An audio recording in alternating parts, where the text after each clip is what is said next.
el presupuesto federal 2020. La movilidad en la zona metropolitana, desde las motos hasta el transporte de carga. Colombia y Bolivia en llamas. Y además, amerita también el comentario y el análisis de lo que está ocurriendo con la propuesta de Donald Trump para considerar terroristas a la delincuencia organizada de México. Acompáñenos en Controversia.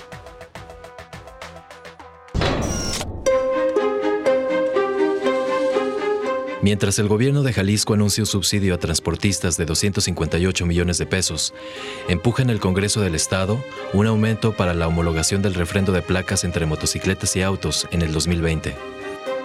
También anuncia aumentos en lo que respecta al costo de la licencia en su trámite inicial y refrendo. En el caso de la de motociclistas sería casi a lo doble, de 348 a 728 pesos. Se aprueba y se publica además la restricción de horarios para ingreso a la zona metropolitana y aumento en el costo de permisos estatales para el transporte de carga. Esto se dio a pesar de las advertencias de empresarios y comerciantes sobre el impacto económico y en el consumidor. Coinciden especialistas en que se trata de acciones recaudatorias que abonan a un escenario económico difícil para los mexicanos y especialmente para los jaliscienses en el próximo 2020.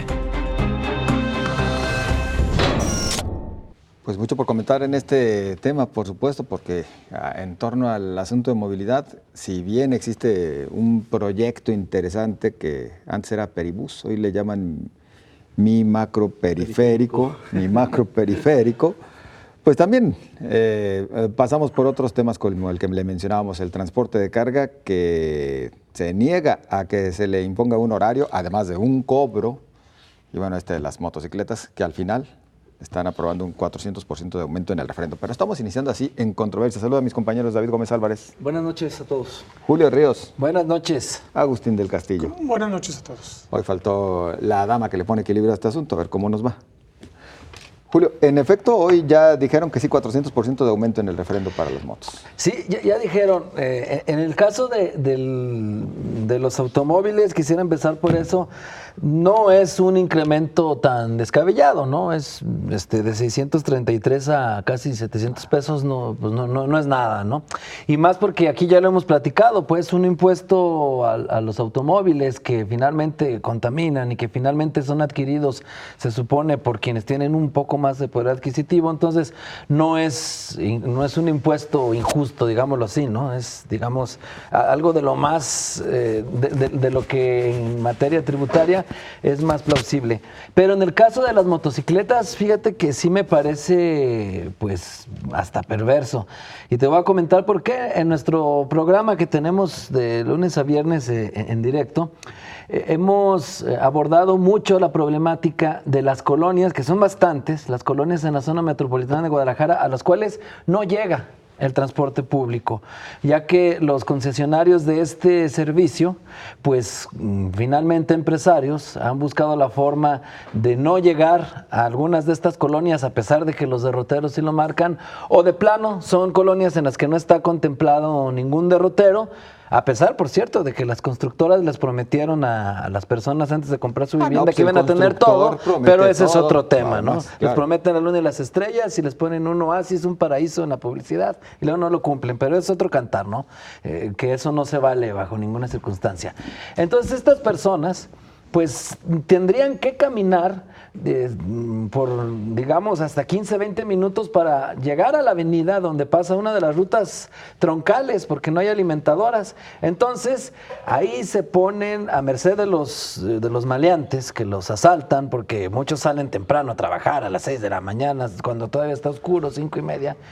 O pues, si hay mototaxis, que por cierto, habría que ver si se regulan, ese es otro cantar, pues ya le hicieron para llegar a la avenida, pero de otra forma no tienen esa manera. Entonces muchos hacen uso de estas motocicletas para transportarse porque no hay otra forma de salir de estas colonias. Ahí se le están pegando a gente que menos tiene y de una forma desproporcionada. Me parece que este 400% le pega a un sector, como ahorita que está de moda eso de los quintiles y esa esa frase, de los más desfavorecidos. Yo creo que no se vale hacerlo de esa manera. Y menos, te digo, cuando al mismo tiempo el Estado no está garantizando que tengas el transporte público, que de por sí ya es caro y malo, y pues tampoco entonces te dejan tener la alternativa de la moto. Entonces, ¿qué quieren que haga la gente para sobrevivir?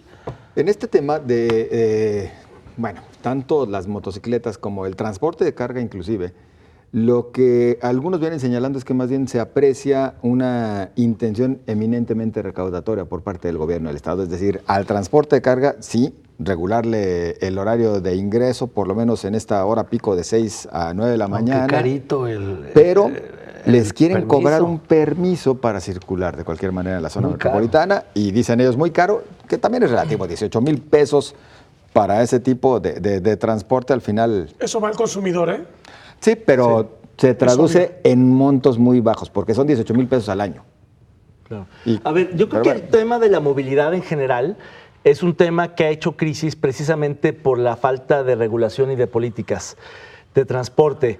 Y en ese sentido yo creo que los gobiernos subnacionales, que son los responsables del tránsito, la vialidad y la movilidad, tienen una oportunidad tanto fiscal como medioambiental como de movilidad para regular esta cuestión. Y en ese sentido a mí me parece que este tipo de impuestos a la posesión, a la propiedad de los vehículos, son impuestos por definición progresivos, es decir, que tasan o que cargan a quien más tiene y no a quien menos tiene. Y eso es, creo que, la manera correcta de cobrar impuestos.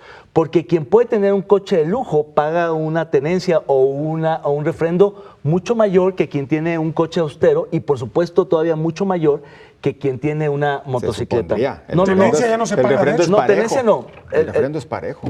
Sí, el refrendo es parejo, pero por eso la tenencia y otros impuestos podrían equilibrar. Las motos habían quedado muy rezagadas. Que no hay tenencia. Y el refrendo a los coches también. Yo creo que digo una oportunidad precisamente, porque tendría que el gobierno poder cobrar un impuesto progresivo que fuera etiquetado, que fuera verde, que fuera dedicado a compensar las fallas en la movilidad que tienen que ver con la mala oferta de transporte público.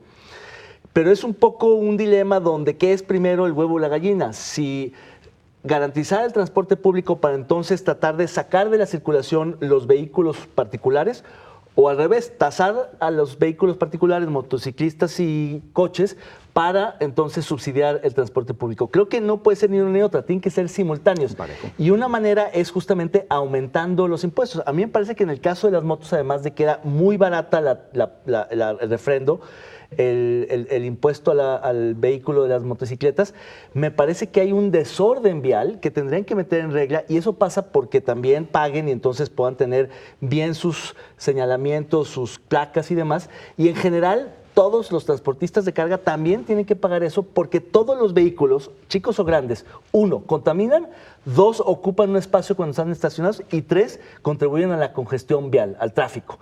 Entonces, frente a todos los ciudadanos que no tienen ningún vehículo, que son la inmensa mayoría, es injusto que quienes tienen un vehículo y hacen estas 3 cosas, contaminan, generan tráfico y ocupan un espacio del espacio público, pues paguen, y paguen bien, para que justamente el transporte público, que es de todos, que es accesible y que tiene otro tipo de beneficios, pueda ser subsidiado y pueda funcionar mejor. Entonces, en ese sentido, yo siempre estaré a favor de incrementar los impuestos, no solo el refrendo, sino, la introducción de una tenencia, de un impuesto progresivo, verde, etiquetado al subsidio público, que precisamente desincentive el uso del automóvil, penalice progresivamente el tipo de vehículo que tienes y subsidie de manera cruzada al transporte público. Agustín. Fíjate que los inventarios que se han hecho, por lo menos yo conozco 2 que se hicieron, uno en el gobierno de Ramírez Acuña y otro en el gobierno de Aristóteles Sandoval, sobre cómo se mueven los habitantes del área metropolitana. Mientras en 2003, 2004, voy a citar de memoria... la encuesta destino... Exactamente, se hablaba de que una cantidad muy pequeña de transporte público en términos de unidades, son tal vez 20, 25 mil unidades de un total que en el 2003 eran probablemente 2 millones de autos, 1.800.000, se movía 60 a 70% de la población. Ahí quedaba perfectamente establecido que la prioridad tenía que ser justamente fortalecer ese sistema colectivo y que la gente que estuviera moviéndose en vehículos, pues sí, efectivamente era el ejercicio de un privilegio. Pero creo que ahí es un matiz muy importante con lo que ha pasado con la ciudad. La ciudad de entonces, 15 años han pasado, se dispersó de forma brutal. Esto que tú comentas, Julio, de que las constructoras prometían que iba a llegar el transporte, no solamente es una omisión de las constructoras, es una omisión de los gobiernos que autorizaron esos fraccionamientos. Totalmente de acuerdo. Entonces hay una omisión ya que abarca 3 gobiernos, por lo menos, si tomamos de partida el 2003, en algunos casos es mucho mayor, porque la ciudad se dispersó y porque no generamos un transporte público para cubrir esas zonas. Me parece que ese dato que dice Julio es fundamental. Yo creo que en este momento ya no es un privilegio siempre, porque si revisamos la última encuesta, ya anda como 30 o 35% cuando mucho la gente que se mueve en sistemas de transporte colectivo. 50-50 está, ¿no? Pero digo, si fuera así, está tremendo. Está tremendo. Está parqueando. El mensaje es, para mucha gente, sobre todo para la gente que vive en las periferias, compra un coche. O una moto. Y hay otro dato dramático, hablando del tema de contaminación. La gente de escasos recursos no compra vehículos de buena calidad. De los 2,5 millones posiblemente de vehículos que están circulando actualmente en la área metropolitana, hay cerca de 800,000 que no tienen la tecnología que se inventó hace 3 décadas, el convertidor catalítico, que reduce drásticamente las emisiones. Son vehículos de 91 para atrás. O sea, Guadalajara tiene una cantidad enorme. No.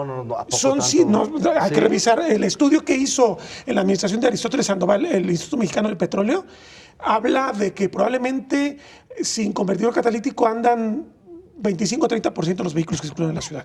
Y si son 2,5 millones, pues... No, pero todo el aumento de los vehículos que ha sido dramático en los últimos 5 años o 10 años, los nuevos son ya con la nueva tecnología. Es decir, cada vez quedan en proporción menos viejos y en absolutos también menos viejos. Bueno, pero deben andar unos... Es que esos viejos no salen de circulación, no. Se van a otra familia. Un vehículo del pero 91... son 200,000, yo calculo. Que tiene convertidor catalítico. No, son más. Te la apuesto, si quieres, la semana que entra le traemos los datos.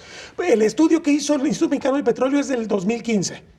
Habría que actualizarlo a 4 años. Pero en 2015 hablaba de esa cantidad enorme de vehículos que no tienen tecnología. Y de hecho, una de las propuestas que se hizo en su momento fue: vamos dándole una donación a la gente de menos recursos para que compre, si no un vehículo más nuevo, que eso sería muy costoso, que puedan adquirir convertidor catalítico para sus autos, porque en realidad ese porcentaje, si lo dejamos en 20, que ya estamos hablando de los 800,000 o 700,000, están generando una cantidad de contaminación en comparación con un vehículo nuevo que puede ser a veces de 20 a 1.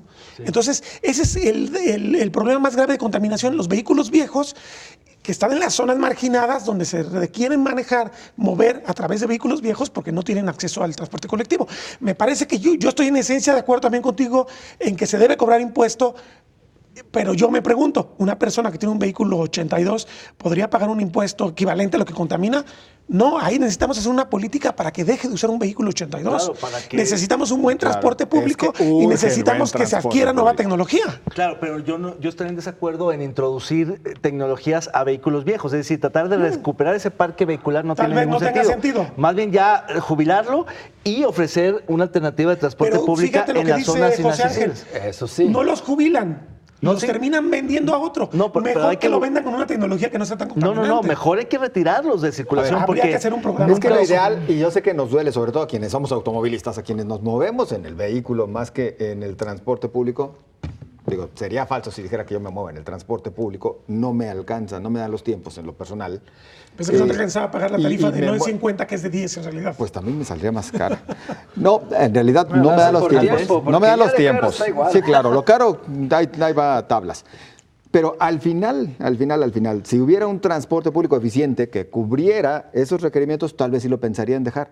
Pero aún y con todo, y aunque nos duela a los automovilistas, y eso es a lo que iba, sí se tendrá que encarecer el uso del automotor como en otros países, claro, que ya es Bueno, ya se Por demás encareció con el aumento de la carísimo. gasolina. Aún así. Aún así se Aún sigue así. usando. De facto. Pero Sigues fíjate, sacrificando otras cosas con tal de seguir ¿cómo pagando está la de mal gasolina? la circulación en la ciudad que sacrificas a traer un vehículo que te sale? ¿Cuánto salía la gasolina hace 5 años? Antes del gasolinazo famoso. Por lo menos el doble ya. Imagínate, o sea, Pues eran eso 8,000 quiere decir pesos. que la gente sigue pensando que esa es la opción.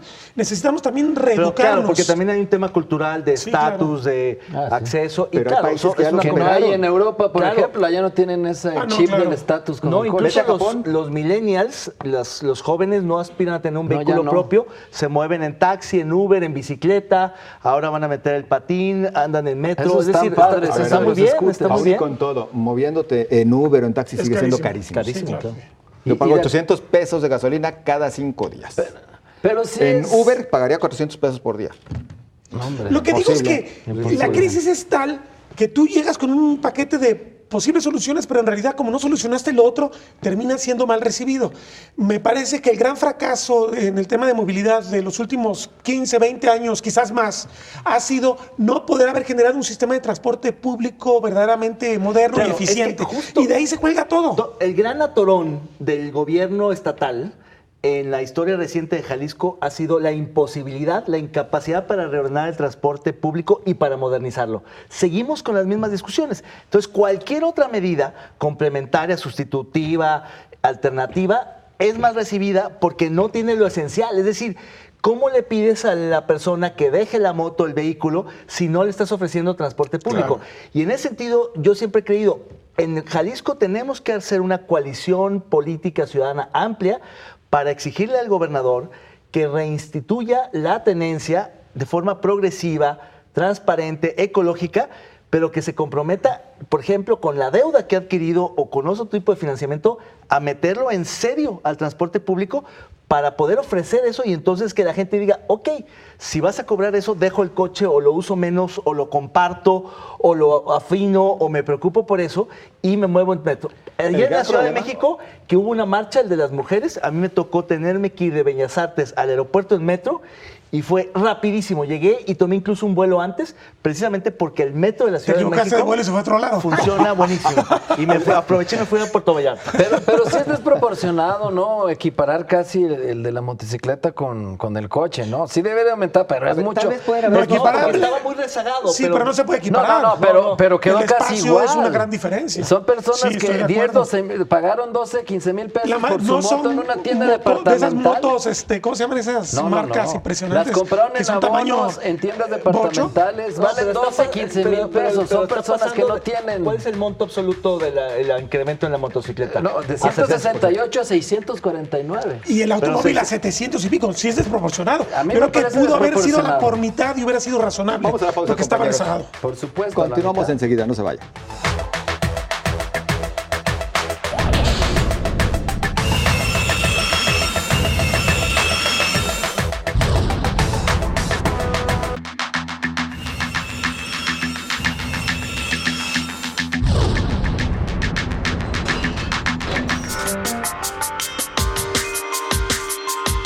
Diputados federales convirtieron el presupuesto 2020 en un acto legislativo, donde hay ganadores y perdedores, o al menos esa lectura le dan, y solo el tiempo confirmará si en realidad los mexicanos son quienes pierden más.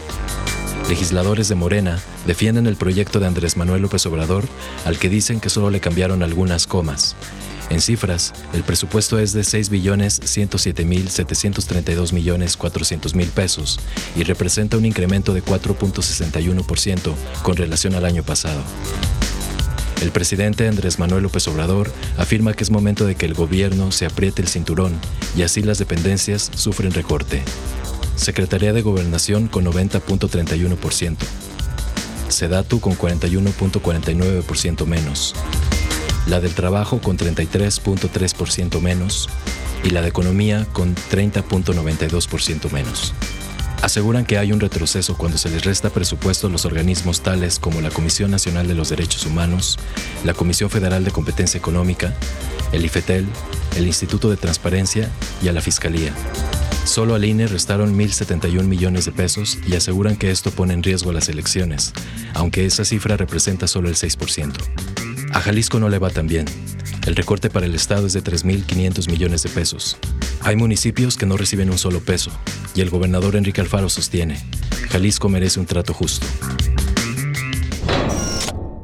Bueno, pues otro asunto digno de análisis y de fondo, David. La verdad es que seguimos viendo lo que ya se ha venido discutiendo en los últimos días, cómo a los organismos autónomos, pues mal que bien, le siguen pegando, y ahora también a través de la cartera.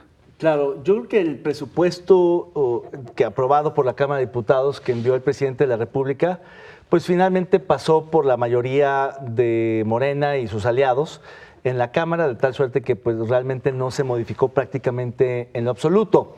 Es el que mandó el presidente a través de la Secretaría de Hacienda. Yo creo que hay una parte positiva que tiene que ver con la orientación social, progresista otra vez, del presupuesto, que apuesta fuertemente a los programas sociales emblemáticos de esta administración: jóvenes, adultos mayores, discapacitados, indígenas, campesinos, sin intermediarios y tal. Claro, la crítica a ese presupuesto es la falta de reglas de operación de estos programas, que son enormes y que vamos a tener que ver cómo se van a operar.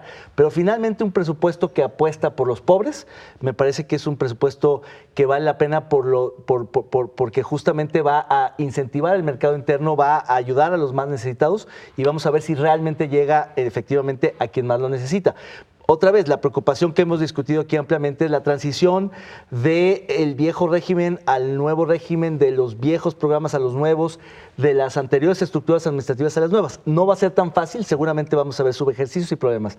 La parte que a mí no me gusta es que con ese ánimo de adelgazar a la burocracia, de eliminar privilegios, recorte de manera tan drástica a los poderes judicial y el propio legislativo, pero sobre todo a los autónomos, a los contrapesos como el INE, el Instituto Nacional Electoral, el INAI, el de Transparencia, o la Comisión Nacional de Derechos Humanos, que ya la tomaron por asalto los senadores y el propio presidente con alguien afín, pero que también va a tener muchos menos recursos. Me parece que en ese afán de adelgazar la burocracia dorada, creo que también está recortando otra vez, sin ton ni son, presupuestos muy, muy sensibles, empezando por algunas de sus secretarías, como la de Desarrollo Urbano o la de Economía, que pues han sufrido recortes pavorosos que inhabilitan muchas de sus funciones. Entonces a mí me parece que la transición hacia este presupuesto progresista, socialmente orientado,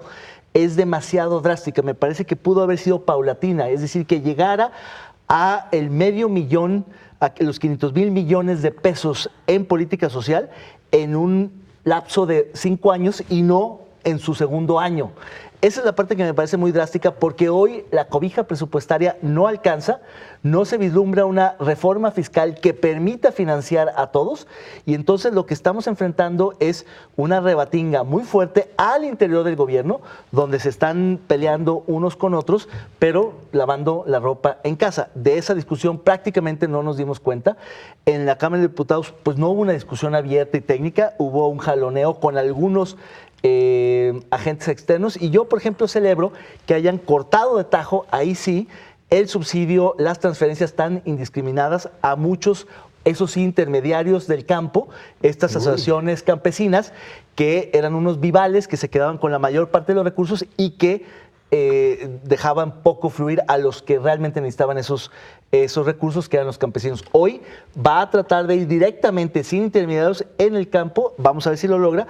Pero en general el problema es que con las prisas de hacer todo esto, uno, la transferencia es brutalmente rápida y enorme, y dos, es sin institucionalidad y sin reglas de operación, lo cual se puede prestar a corrupción, a clientelismo, a desvíos, a ineficiencias, que es lo que estamos viendo en muchas de las operaciones de estos programas públicos.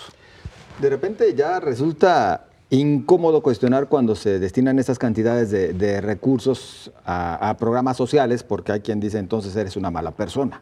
Claro. Y ya se te califica. Ese es el triunfo justamente de la 4T. Se te califica como conservador. Claro. Sin embargo, lo que sí se tiene que destacar es que esta política social no está sacando a la gente de la pobreza, les está dando un dinero temporal que en nada les va a servir, cuando en realidad lo que se podría hacer es realizar proyectos productivos, ayudarle a que se prepare, a que en realidad salga ya de la pobreza en la que se encuentra, pero de otra manera. Es decir, es una ayuda que así como llega se va, pero no los va a sacar del nivel de pobreza en el que se encuentran. Y esto es lo que todo el mundo se cuestiona. Y ya entrando en materia de análisis del presupuesto en general, pues a los partidos políticos ni los tocaron. Digo, tan solo por mencionar, porque al INE sí, pero a los partidos políticos les dejan lo mismo, Agustín. A ver, la semana que entra, y bueno, aprovecho para hacer el anuncio, vamos a publicar en Territorio Reportaje un tema de los productores de la región Ciénega de Chapala.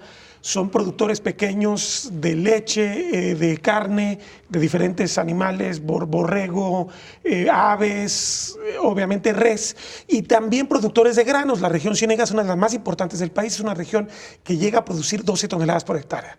Una de las cosas, ellos fueron los que nos clamaron que acudiéramos, porque el año pasado me tocó contactar con ellos a raíz de lluvias excesivas que inundaron muchas tierras y que les dieron, las aseguranzas fueron ínfimas, o sea, pérdidas de 20,000 pesos por hectárea se traducían en, ahí te van 1,500 pesos. El año pasado, hablo de 2018.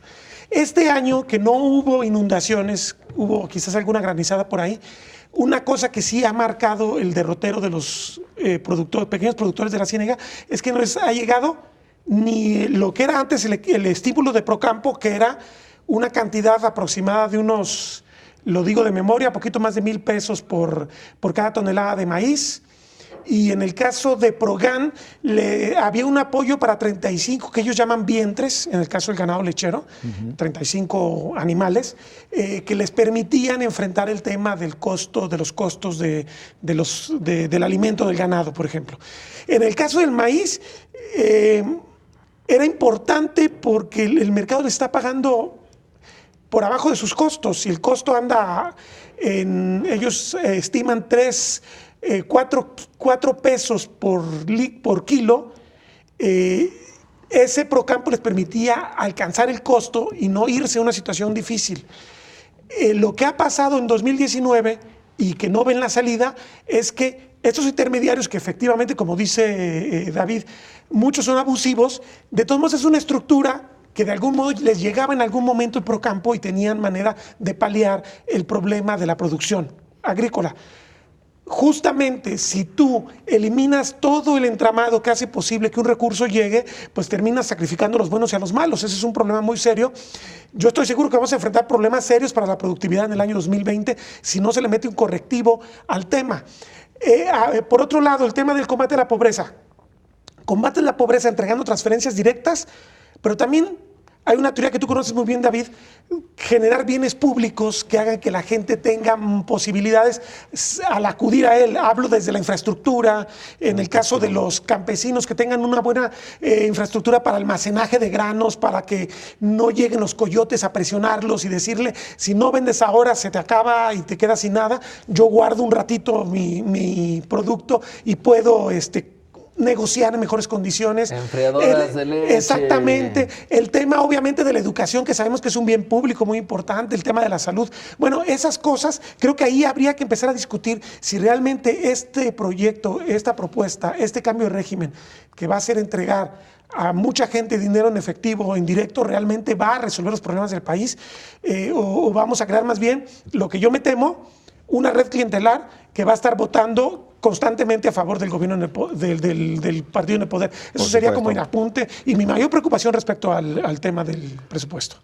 Una anotación, me decía un colega que estudia política social que lo que estamos viendo en el país es una transición muy particular y muy riesgosa, porque efectivamente se fracturó la institucionalidad que llevaba esto. Por ejemplo, el programa emblemático de lucha, de combate a la pobreza, Progresa, Oportunidades, Prospera, lo eliminaron y crearon estos directos a jóvenes, adultos mayores, a discapacitados, etcétera.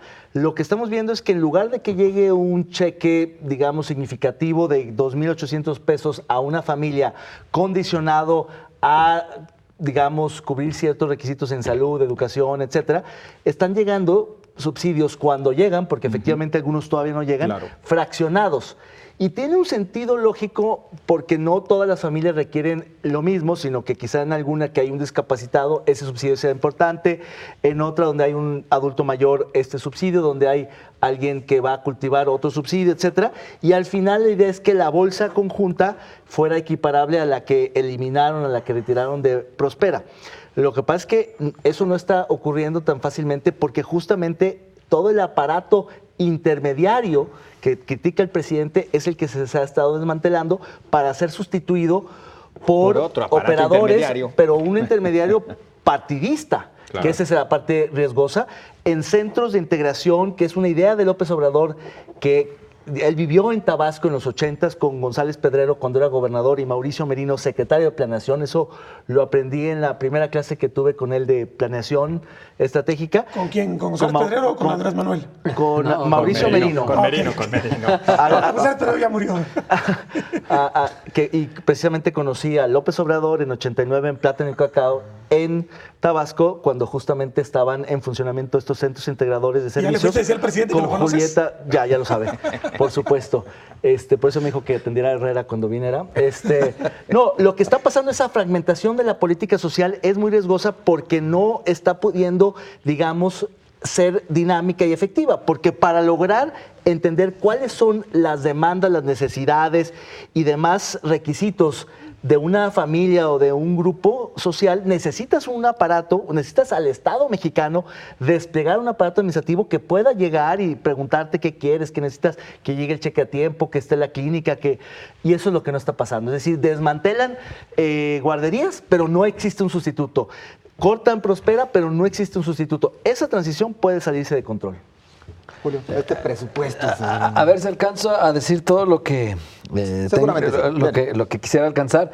Número uno, pues no se necesita un doctorado en economía para saber que este presupuesto pues refleja las prioridades del presidente, lo que ya comentaban, de bienestar, energía también, porque ahí está aumentando por el asunto de Dos Donde una Bocas, empresa el en quiebra, asunto de Pemex y el asunto de la Comisión Federal de Electricidad, que en lo de Pemex muchos cuestionan que es un pozo sin fondo y que a lo mejor se le está echando dinero bueno al malo. Pero bueno, eso ya lo dirán los expertos en economía. Número dos, efectivamente, pues como no ocurría durante muchos años, no le cambiaron comas al presupuesto, porque si era de más de 6 billones de pesos y solamente reasignan alrededor de 11,000 millones, pues entonces es nada, ¿no? Es prácticamente y cositas nada más por decir que hicieron un trabajo. En el asunto de los programas sociales, hay que tener mucho cuidado con la narrativa, porque luego también coincido con lo que dice Agustín, pero también el satanizar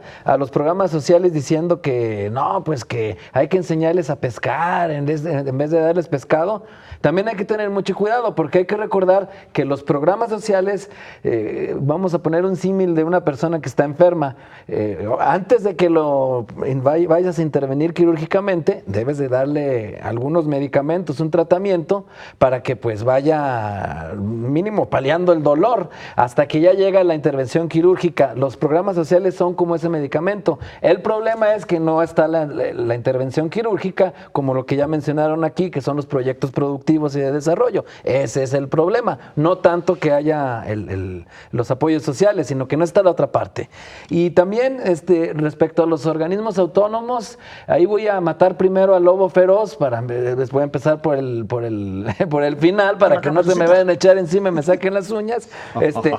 No estoy diciendo que esté bien recortar a los organismos autónomos, para nada. Estoy pues consciente del contrapeso que representan. Sin embargo, también quienes hoy se rasgan las vestiduras por esos recortes a los organismos autónomos, hay algunos de ellos que durante años los manosearon, durante años se sirvieron de ellos, los destruyeron en su credibilidad, los desahuciaron en su credibilidad. Hoy los destruyen, los quieren destruir poco a poco con el presupuesto. Es cierto. Muchos se fueron a Morena, de hecho. Pero, exacto, están en Morena. Y muchos están en Morena, muy bien dicho. Estoy totalmente de acuerdo. Y otros de los que ahora se rasgan las vestiduras, los desahuciaron en su credibilidad y hoy pues ya los están destruyendo con el presupuesto. Es cierto, pero también no es que estuviéramos con organismos autónomos de primer mundo. Le suspiran como si fueran de Europa y tampoco funcionaban de esa forma. ¿Qué le cuestionas al INE? Los del INE, por ejemplo, que siguen haciendo justicia a su fama de centaveros, ¿no? Al llorar, porque le recortan el 6% más o menos. O sea, tampoco es que los estén poniendo en terapia intensiva todavía.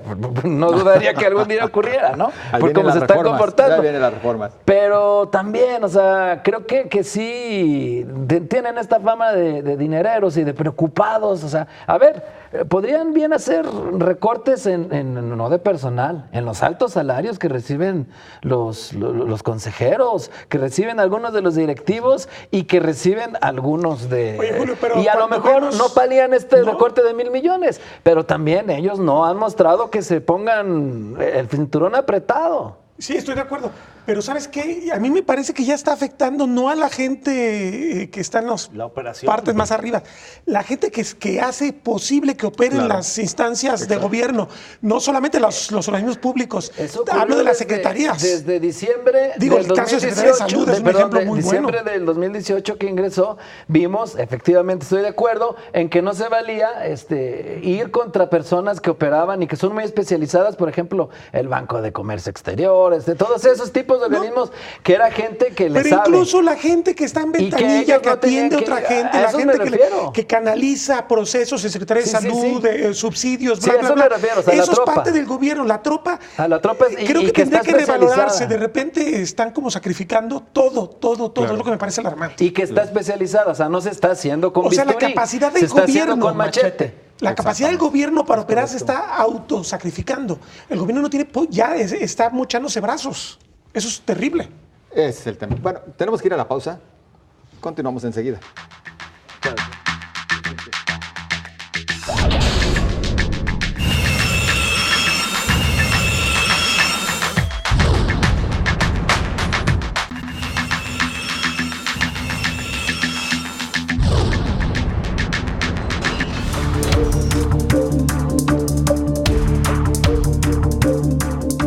Los movimientos y las manifestaciones van en aumento en América Latina. Ahora se extienden a Colombia y se reflejan con mayor violencia en Bolivia. En el caso de Bolivia, siguen los movimientos simpatizantes al exiliado presidente Evo Morales, a quien acusan que desde México opera aún política y mediáticamente, además de que ordena bloqueos. Le exigen a López Obrador reconozca como presidenta a Yanine Áñez y frene la intromisión de su huésped. La suma de Colombia llegó cuando el presidente Iván Duque planteó una serie de reformas estructurales, como las que en su momento presentó el presidente Enrique Peña Nieto, solo que estas de un solo golpe. Lo llaman el paquetazo.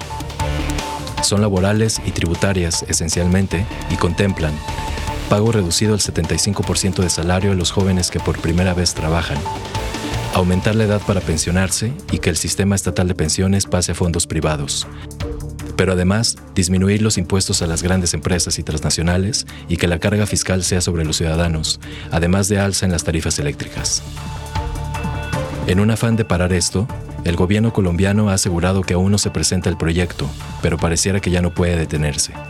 Más aún cuando 150 activistas indígenas y líderes sociales han perdido la vida. Y tendremos que sumar, bueno, en este bloque también lo que está ocurriendo con respecto a Estados Unidos. Donald Trump insiste en que sí lo hará, que declarará terroristas a los narcotraficantes mexicanos. El gobierno de México también le acaba de responder. Total, que en el tema internacional hay mucho de lo cual platicar, Agustín. Sí, este tema de Sudamérica pues es un tema que ha tenido nuestra atención porque de algún modo es un espejo, es algo en lo que podemos ver ciertos problemas que la sociedad mexicana o atravesó o va a atravesar en algún momento. Estamos empezando, como bien hemos comentado también, un régimen distinto hasta cierto punto. Algunos dicen que es más neoliberal que nunca, otros dicen que es todo lo contrario. Bueno, más allá de las definiciones, es evidente que América Latina en general tiene un gran fracaso en poder integrar al desarrollo a muchas de sus grupos sociales más desamparados, más desfavorecidos. Es una región del mundo que, si yo no estoy mal, porque esto no cambia de la noche a la mañana, es probablemente la más desigual. No es la menos rica, no es la más pobre, pero sí es la más desigual. Y esto genera que haya, pues quizás sea parte de la explicación de por qué hay tanta rebelión y tanta molestia en países tan distintos como Chile, como Ecuador un poco antes, Bolivia, con todo el asunto electoral, que afortunadamente yo digo qué bueno que se lanzó la convocatoria para elecciones, era lo que estaba reclamando no solamente los enemigos de Evo Morales, sino la gente partidaria de Evo Morales. Y el caso de Colombia, que es dramático, que es el más reciente, al grado que Brasil ya le dio miedo a Bolsonaro presentar reformas y dijo México nos están poniendo muy alto el precio, no vamos a presentar nada, porque además está acusando a Lula de que está moviendo a las masas en Brasil para rebelarse contra las acciones de gobierno. Pero digo, es un problema que parece muy endémico de América Latina. Claro, sí. A ver, yo creo que lo que estamos viendo en América Latina tiene, digamos, comunes denominadores, pero también particularidades únicas. El último estallido, la última disrupción social, que fue la colombiana, pero concretamente en Bogotá, aunque ya se extendió a otras ciudades como Medellín, Cartagena y Cali, realmente el caso colombiano es bien interesante porque es uno de los pocos países que no tuvo una reforma política incluyente de la izquierda o de los grupos más radicales que incorporara la institucionalidad democrática. Colombia también transitó a la democracia tardíamente, con muchas dificultades y excluyendo a muchos que optaron por irse a la guerrilla. A diferencia de otros países de América Latina, sobre todo, salvo los centroamericanos, donde sí ha habido guerrilla, pero en otros lados de América Latina no hubo una guerrilla, digamos, significativa como la colombiana, que duró medio siglo, es la más antigua del mundo. Las FARC, Perú fue importante. Pero no fue mucho más larga, acotada, sí, claro. Y fue más terrorista que guerrilla. La boliviana fue muy efímera, la del Cono Sur, Argentina, Uruguay, duró muy poco porque vinieron las dictaduras, las aplastaron, y la colombiana, en cambio, pues prevaleció mucho, y ahora que se veía el milagro colombiano, que ha estado creciendo el país mucho, que sobre todo se modernizó en sus ciudades, y que la capital colombiana, Bogotá, la ganó una candidata progresista de izquierda abiertamente lesbiana, que es Claudia López, impulsada por Fajardo, fue su fórmula en la anterior elección presidencial. Frente a este triunfo haya habido una manifestación tan violenta, no en contra de ella, que no logró, digamos, despresurizar las válvulas sociales, sino en contra de un presidente de derecha. Duque es de un partido de centro derecha, ligado al expresidente Álvaro Uribe, que es un promotor de las políticas, digamos, conservadoras en la región. Si vamos a Chile, también vemos que es con Piñera con quien se rebelan, claro, las masas, donde están las manifestaciones sociales, no así en otros momentos con Bachelet o Lagos o los otros presidentes de la coalición de centro-izquierda, que era la Concertación chilena. Lo mismo se puede decir que con Lula no hubo un estallido social como quizá lo podría haber de manera latente con Bolsonaro, que ya lo está conteniendo porque precisamente se adelantó. Quizá el caso anómalo sea el de Evo, que siendo de izquierda y progresista, sí se le fue el país de las manos, pero porque quiso cometer fraude, porque abusó de su permanencia en el poder. Entonces, en lo que tú dices, es que la llegada de gobiernos de derecha la que de algún modo detonado son dos. Pero espera, tendríamos que agregar Uruguay, y en este caso también pareciera, aunque están en estos momentos todavía en contabilización de números, pareciera que quien pierde es la izquierda. Sí, claro, pero no ha habido nada de Uruguay no ha habido levantamiento. No ha habido nada, no. Ni Paraguay. Las únicas dos excepciones latinoamericanas son Paraguay, que siempre se nos olvida, y Uruguay, que es muy civilizado. Pero, y bueno, ahí está el caso también de Argentina, que giró a la derecha, al centro derecho con Macri, y que regresa con los Kirchner y el peronismo, sí, con Fernández a la izquierda.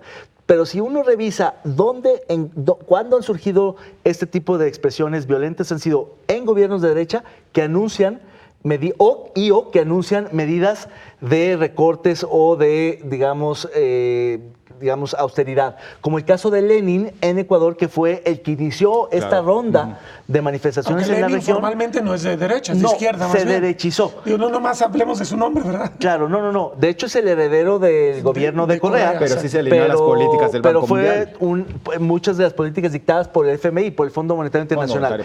Por eso digo que la doble condición es de derecha o con políticas de ajuste, que muchos países tienen que enfrentar por la situación macroeconómica y de finanzas públicas que enfrentan. Lo curioso es que, en efecto, México todavía no ha tenido una erupción de ese tamaño, quizá por 3 razones, me decía un economista. Una, porque el sistema mexicano no depende solo del Estado. Es decir, hay otros subsistemas como es el del narcotráfico, donde se mueve muchísimo dinero, otro es el de la migración y las remesas, donde se mueve mucho dinero, y el del turismo, que de alguna manera también mueve mucho dinero por la iniciativa privada. El Estado mexicano no es, digamos, dueño de toda la economía nacional, y por eso hay una válvula. La otra es la inseguridad, que aunque no es una manifestación, digamos, multitudinaria, es una manifestación de violencia cotidiana que es mucho más grave porque es letal. Claro. Y tercero, porque México México ha sabido, digamos, incorporar a los grupos más drásticos, como son, por ejemplo, los de la Coordinadora de la Educación, que aunque detienen vías férreas, pues al final las toleran, y porque quizá López Obrador representa el gobierno de quienes votaron por, digamos, encauzar ese descontento social. Es decir, yo creo que buena parte de que en México todavía, no digo que no lo vaya a haber, pero todavía no lo hay, una disrupción social es porque gobierna López Obrador, porque el contrafactor es muy difícil de estimar, pero si hoy fuera presidente Mid o Anaya, seguramente habría habido hoy levantamientos sociales. Pero además hay otra cosa que hay que agregar. Varias de las cosas que se están haciendo apenas en Sudamérica ya se hicieron en México desde hace tiempo. El tema de las pensiones, el tema del aumento de la gasolina y en general de tarifas de energía, son cosas que ya se hicieron en el pasado. Entonces, en realidad, recibe esa herencia y creo que le da, en mi opinión, aunque no lo va a reconocer el presidente, le da una capacidad de manejarse mejor, justamente porque es muy fácil la narrativa de ese pasado. Yo no puse ese precio de la gasolina, por ejemplo. Claro. Julio, ¿entras a este tema o nos vamos a lo de Estados Unidos? No, pues muy breve antes de ir a los Estados Unidos. Hace unas semanas dije aquí que pareciera que el péndulo está yéndose de un lado a otro, de la derecha a la izquierda o viceversa, y así lo vemos. En todos los países donde estaba uno, se está yendo al otro. Finalmente por procesos electorales o como en Chile o en Colombia con este tipo de explosiones sociales. Creo que no hay mucho que agregar aquí a los conocedores de este tema. Y a las pretensiones de Trump de sí declarar terroristas a los narcotraficantes. Mira, y el México que ahora vuelve con este llamado de que vamos a hacer estas reuniones de alto nivel para ver cuáles son las verdaderas intenciones. Por fin se despertaron en México frente a Trump. Pura pasividad. Acaban de enviárselo. Sí, ahorita hace rato, Marcelo, ¿no? O sea, así es. Fíjate, o sea, finalmente Trump no deja de sorprendernos cuando no esperábamos algo y está en campaña. O sea, ya esto lo que refleja es que ya está, desde ahorita está en campaña. Porque, a ver, bueno, obviamente yo creo nadie lo esperaba, ni Ebrard, ni López Obrador, que sí fuera a tomarle la palabra a los LeBaron, aunque dice Trump en la entrevista con este conductor que él ya lo tenía pensando tiempo para declarar como terroristas, grupos terroristas a los cárteles, que también habría que entrar ahí una discusión teórica. David Gómez Álvarez le gusta mucho este tipo de conceptos, si son terroristas o no. En los hechos, pues obviamente infunden terror, pero habría que ver si es distinto por las motivaciones, por etcétera, ¿no? Que se habla de motivaciones políticas, ¿no? Exactamente, es discrecional. ¿Qué implicaría el declararlos como terroristas? Pues que ya no sería ni el FBI ni la DEA la que se encargara de combatirlos, Esa es sino realmente el la Departamento implicación. de Defensa. Porque yo creo que muchos del comportamiento de los cárteles ha sido parecido a muchos grupos terroristas. Claro. No El me queda miedo duda. como estrategia para controlar territorios. Claro, es parte de un menú muy grande que tiende más a la cooptación, que tiende más al control pasivo, que tiende más a esto que dicen algunos sociólogos, los mexicanos tenemos una intolerancia al conflicto, o sea, esta tendencia a negociar, esta aversión al conflicto, perdón. Me parece que dentro de todo ese menú hay muchas actitudes que podrían clasificarse así, pero evidentemente no es un grupo como Al-Qaeda o como los de ISIS. Yo creo que el término No lo es. o la categoría de grupo terrorista es totalmente discrecionaria y arbitraria a conveniencia del gobierno americano. Y la usan indistintamente, es decir, cuando les conviene, catalogan a un grupo como terrorista para poder ir tras él, y cuando hay un grupo terrorista que se comporta como tal, pero le conviene a Estados Unidos, simplemente no lo declara, no lo reconoce. La diferencia es la implicación. Con un grupo terrorista suceden dos cosas. Intervienen sí el FBI, la DEA, pero también la CIA y el Departamento de Estado. Y segundo, las operaciones ya no se confinan al territorio nacional de Estados Unidos, sino pueden ocurrir en cualquier lugar del mundo. Es decir, bajo ese supuesto fueron por Osama Bin Laden a las montañas de Afganistán, en un lugar hiper remoto, violando todas las soberanías y todos los protocolos internacionales, porque iban tras la cabeza del grupo terrorista más importante del mundo. Lo mismo podrían hacer en, digamos, excursiones de esas de película, pero que ocurren en la realidad, en la noche, violando toda la soberanía del protocolo. Para México es una amenaza real, porque tenemos la frontera más grande del mundo, y entonces podrían estar habiendo incursiones que, digamos, podrían vulnerar la soberanía de México, cuando en realidad la alternativa está muy clara y se le ha planteado México a Estados Unidos, no de ahora, sino de siempre, que tiene que ver con la cooperación, con una cooperación de inteligencia, con la limitación de la introducción de armas, con recursos humanos, con capacitación. Es decir, hay otras vías.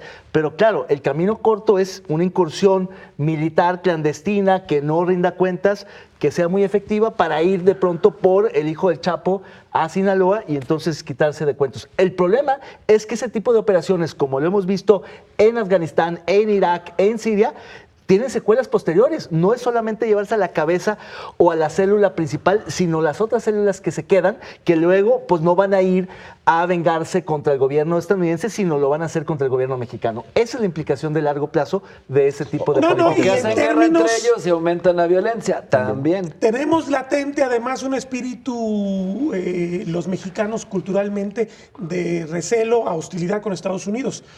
Evidentemente a Donald Trump en el discurso no le interesa México y en ese sentido es consecuente con esta postura de que los malos vienen por la frontera, hay que hacer el muro, vienen los violadores, vienen los narcos, vienen... Sí. O sea, es consecuente, pero el costo para Estados Unidos también sería importante. Lo que pasa es que no lo va a querer reconocer Donald Trump, porque en el corto plazo él va a cosechar una popularidad con base, en sus bases por lo menos. Que a mí me parece... Hay gente en México, que muchos migrantes, yo he visto y he entrado en discusión con ellos, que ven con simpatía esta postura de Donald Trump. No solamente migrantes, sí, claro. Quienes están... Aquí mismo la gente en México hay mucha gente de acuerdo, pero a mí me parece que fue más una declaración que le salió al calor de la entrevista y que la viene masticando durante mucho tiempo y la reitera. Yo no creo que lo haga. No, quizás no lo haga, pero muchos de sus siempre nos sorprende. Ahora, muchos de sus anuncios no ocurren, pero el solo anuncio tiene implicaciones, y eso porque modifica la política bilateral. De hecho, despertó Marcelo. El canciller tuvo que reaccionar y pedir una cita en Washington, solamente por esa declaración. Pero dime, sí nos mueve. Sí, tú debes conocer mejor esto. No basta con que el presidente lo declare, ¿verdad? Se necesita un proceso legislativo. Eso es un proceso legislativo muy delicado donde se decreta que tal grupo terrorista con tales características. Entonces, no es vía libre. Porque después por decreto ejecutivo, el presidente sí puede de pronto ordenar una misión o algún tipo de intervención militar que es muy costosa y muy compleja. Es decir, para que le den poderes para ir tras los cárteles mexicanos se requiere un proceso burocrático político complejo. Pero una vez que lo tienes, como es en el caso de Al-Qaeda, Hezbollah, Shabikab, todos esos, pues puedes ir cuando quieras. Desde tú puedes de un portaaviones del Índico lanzar Pero la diferencia es que México es el segundo o tercer socio comercial de Estados Unidos. No sé si ya somos el tercero. Somos el primero. O sea, es un gesto de hostilidad. Somos el primer socio comercial. Pero rebasamos insisto, a Canadá y a ¿por Japón, qué a Estados Unidos le preocupaba siempre tener una política de buenos vecinos con México? Hasta lo dejaba proteger al régimen de Castro. Sí. Porque había una comunidad de intereses. Obviamente los norteamericanos saben la importancia que tiene México para ellos, no nomás por la comunidad que está allá. Bueno, pero lo ve con fines políticos. O sea, él atenta contra los propios intereses de Estados Unidos al hacer esto. A ver, aquí el gran problema es también la tibieza por parte del gobierno mexicano. Es decir, no basta con que le digan, a ver, no les vamos a permitir... Y lo que ha hecho la Guardia Nacional con los migrantes. O sea, yo ya pagué un costo político con la Guardia Nacional. ¿Me pagas de este modo? Pero además... Estamos haciendo la chamba sucia. Es el muro de facto. Claro. Es la Guardia Nacional. Y lo ha presumido así Trump. El muro ya está. Ya está. Es México. Y es la policía mexicana en el Suchate. Pero además, cuando hablamos del tema del narcotráfico, lo que sí vemos también es ausencia de una política en materia de seguridad y de combate al narcotráfico real. Es decir, no se entiende hasta el momento. Yo creo que parte de esta declaración, que va a ser difícil que ocurra, pero que va a apuntar en ese sentido, tuvo que ver con el, digamos, papelón del caso Chapo en Sinaloa, es decir, del hijo del Chapo. Eso sí irritó a muchas agencias de inteligencia y de seguridad de Estados Unidos porque les pareció ya intolerable y cínico que el gobierno mexicano, digamos, justificándose para no generar más violencia, hayan liberado a un detenido de esa manera. Eso sí les pareció una burla porque tenía órdenes de detención también por Estados Unidos para ser extraditado. Entonces, para ellos es una suerte como de traición de un colega que debió haberle entregado a ese detenido y que lo liberó con, digamos, una justificación irrisoria. Entonces, yo creo que también tiene que ver con decirle, va a pasar algo con eso, haz tu chamba bien, porque si no voy a entrar. Va a pasar algo y el gobierno mexicano va a tener que hacer algo. Así es. Compañeros, nos vamos. Muchas gracias. Muy buenas noches. Muy amables. Hasta la próxima semana.